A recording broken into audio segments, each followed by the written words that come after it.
Kolose. Dari Paulus, Rasul Kristus Yesus, oleh kehendak Allah, dan Timotius, saudara kita. Kepada saudara-saudara yang kudus dan yang percaya dalam Kristus di Kolose, kasih karunia dan damai sejahtera dari Allah Bapa kita menyertai kamu.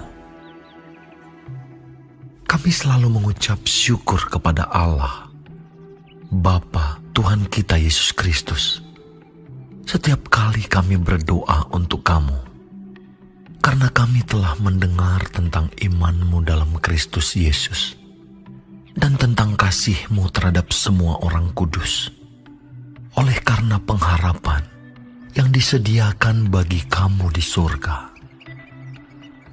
Tentang pengharapan itu telah lebih dahulu kamu dengar dalam firman kebenaran, yaitu Injil, yang sudah sampai kepada kamu.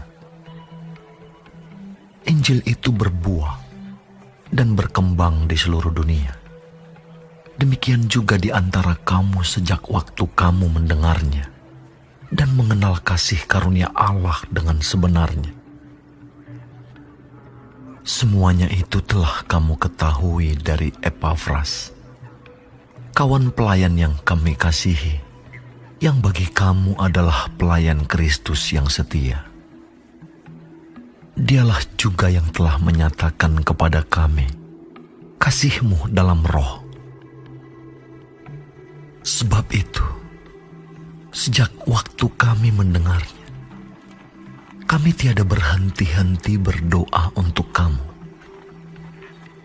Kami meminta supaya kamu menerima segala hikmat dan pengertian yang benar untuk mengetahui kehendak Tuhan dengan sempurna, sehingga hidupmu layak di hadapannya, serta berkenan kepadanya dalam segala hal, dan kamu memberi buah dalam segala pekerjaan yang baik, dan bertumbuh dalam pengetahuan yang benar tentang Allah, dan dikuatkan dengan segala kekuatan oleh kuasa kemuliaan-Nya, untuk menanggung segala sesuatu dengan tekun dan sabar, dan mengucap syukur dengan sukacita kepada Bapa yang melayakkan kamu untuk mendapat bagian dalam apa yang ditentukan untuk orang-orang kudus di dalam kerajaan terang. Ia telah melepaskan kita dari kuasa kegelapan dan memindahkan kita ke dalam kerajaan Anak-Nya yang kekasih. Di dalam Dia, kita memiliki penebusan kita, yaitu pengampunan dosa. Ia adalah gambar Allah yang tidak kelihatan, yang sulung, lebih utama dari segala yang diciptakan. Karena di dalam Dialah telah diciptakan segala sesuatu, yang ada di surga dan yang ada di bumi, yang kelihatan dan yang tidak kelihatan, baik singgasana maupun kerajaan, baik pemerintah maupun penguasa. Segala sesuatu diciptakan oleh Dia dan untuk Dia. Ia ada terlebih dahulu dari segala sesuatu, dan segala sesuatu ada di dalam Dia. Ialah kepala tubuh, yaitu jemaat. Ialah yang sulung, yang pertama bangkit dari antara orang mati, sehingga Ia yang lebih utama dalam segala sesuatu. Karena seluruh kepenuhan Allah berkenan diam di dalam Dia, dan oleh Dialah Ia memperdamaikan segala sesuatu dengan dirinya, baik yang ada di bumi maupun yang ada di surga, sesudah Ia mengadakan pendamaian oleh darah salib Kristus. Juga kamu yang dahulu hidup jauh dari Allah dan yang memusuhinya dalam hati dan pikiran, seperti yang nyata dari perbuatanmu yang jahat. Sekarang diperdamaikannya di dalam tubuh jasmani Kristus oleh kematiannya, untuk menempatkan kamu kudus dan tak bercela dan tak bercacat di hadapannya. Sebab itu, kamu harus bertekun dalam iman, tetap teguh dan tidak bergoncang, dan jangan mau digeser dari pengharapan Injil, dan yang telah dikabarkan di seluruh alam di bawah langit, dan yang aku ini, Paulus, telah menjadi pelayannya. Sekarang aku bersuka cita bahwa aku boleh menderita karena kamu, dan menggenapkan dalam dagingku apa yang kurang pada penderitaan Kristus untuk tubuhnya, yaitu jemaat. Aku telah menjadi pelayan jemaat itu sesuai dengan tugas yang dipercayakan Allah kepadaku, untuk meneruskan firman-Nya dengan sepenuhnya kepada kamu, yaitu rahasia yang tersembunyi dari abad ke abad dan dari turunan ke turunan, tetapi yang sekarang dinyatakan kepada orang-orang kudus-Nya. Kepada mereka, Allah mau memberitahukan betapa kaya dan mulianya rahasia itu di antara bangsa-bangsa lain, yaitu Kristus ada di tengah-tengah kamu. Kristus yang adalah pengharapan akan kemuliaan. Dialah yang kami beritakan apabila tiap-tiap orang kami nasihati dan tiap-tiap orang kami ajari dalam segala hikmat, untuk memimpin tiap-tiap orang kepada kesempurnaan dalam Kristus. Itulah yang kuusahakan dan kupergumulkan dengan segala tenaga sesuai dengan kuasa-Nya yang bekerja dengan kuat di dalam aku.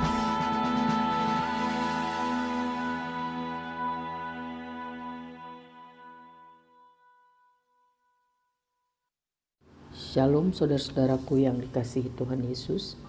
Puji Tuhan kalau sampai hari ini kita masih bisa hidup, sehat, kuat, dan dapat mendengarkan pendalaman Alkitab dari Kolose 1. Puji Tuhan. Saudara-saudara, kitab Kolose ditulis oleh Rasul Paulus ketika berada dalam tahanan karena memberitakan Injil. Surat ini dibawa oleh rekannya yang bernama Tikhikus.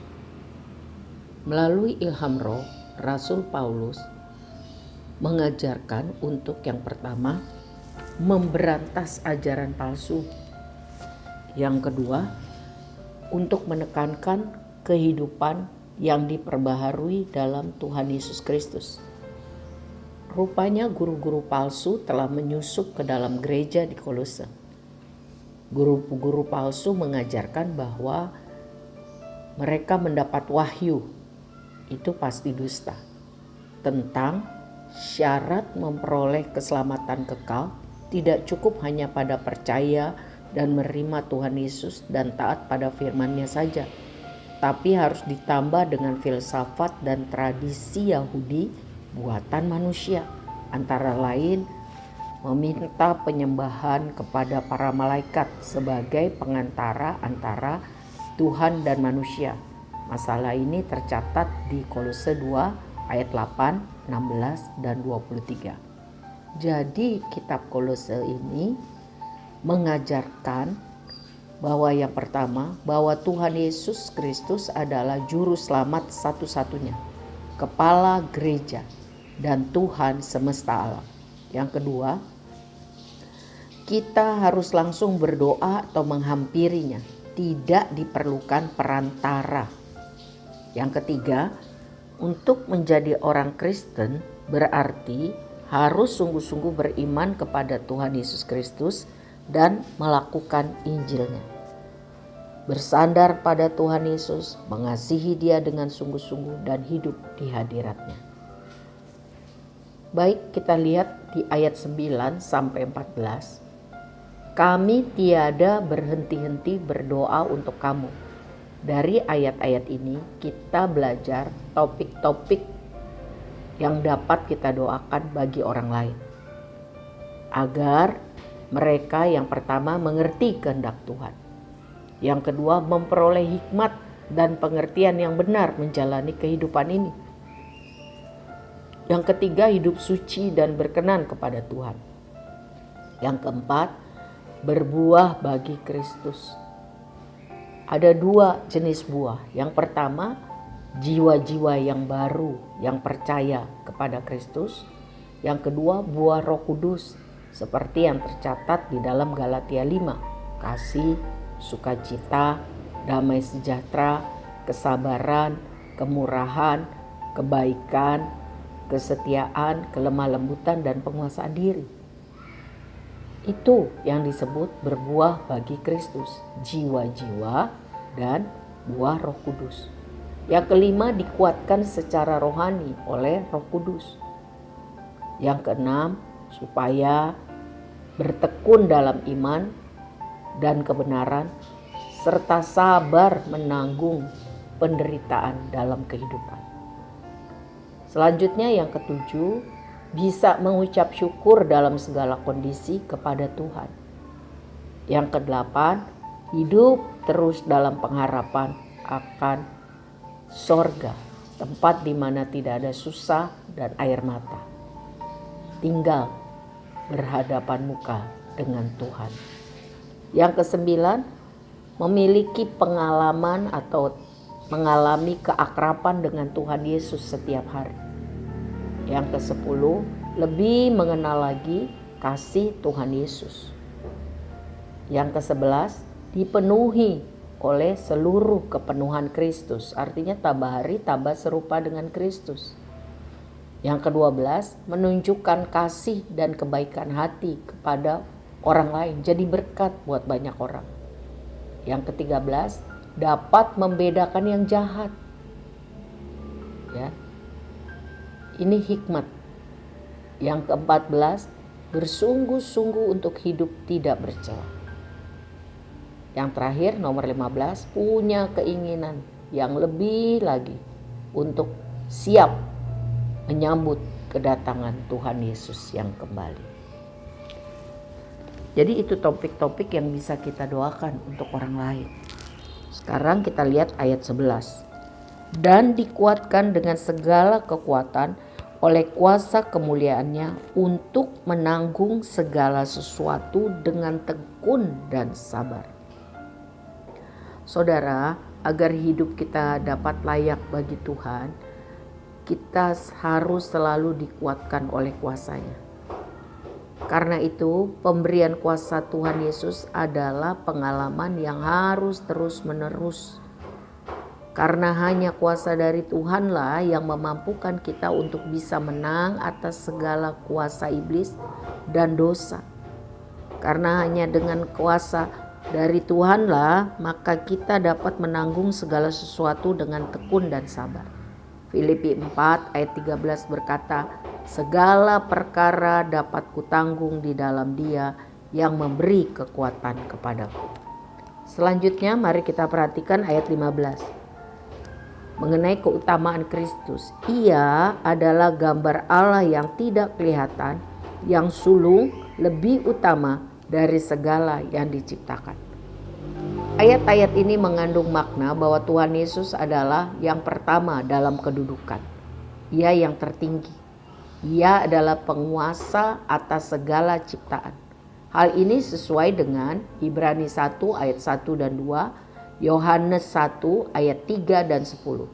Karena di dalam Yesus Kristus telah diciptakan segala sesuatu. Ia adalah Allah yang menjelma menjadi manusia. Selanjutnya ayat 18. Ialah kepala tubuh, yaitu jemaat. Ialah yang sulung, yang pertama bangkit dari antara orang mati. Sehingga ia yang lebih utama dari segala sesuatu. dikatakan bahwa Tuhan Yesus yang sulung, yang pertama bangkit dari antara orang mati dengan tubuh rohani dan abadi. Pada hari kebangkitan Tuhan Yesus, Ia menjadi kepala gereja. Melalui ayat ini, kita bisa lihat bahwa hal-hal ini hanya berlaku untuk orang-orang yang percaya kepada Tuhan Yesus, yang taat dan setia akan mengalami kebangkitan berikutnya. Tetapi hal ini tidak berlaku untuk orang yang menolak Tuhan Yesus. Karena menurut Roma 2 ayat 4 dan 10, mereka adalah musuh Tuhan. Saudara, manusia dan segala sesuatu di alam semesta ini dipersatukan, diselaraskan, dibenarkan hanya dalam Yesus Kristus, Tuhan kita. Ayat 23 dan sampai selesai, kita diajar untuk bertekun teguh dalam iman, supaya bisa tetap berdiri teguh di hadapan Tuhan Yesus. Tetap kudus, tidak bercela, tidak bercacat. Jadi, jika Tuhan Yesus ada di tengah kehidupan kita, menguasai kita, maka itu adalah jaminan untuk memperoleh kemuliaan dan hidup yang kekal. Memiliki Tuhan Yesus berarti memiliki hidup. Di dunia ditolong Tuhan, dan kalau kita meninggal, firman Tuhan katakan ada kepastian alamat kita, yaitu sorga bersama Tuhan. Tuhan Yesus memberkati kita. Amin.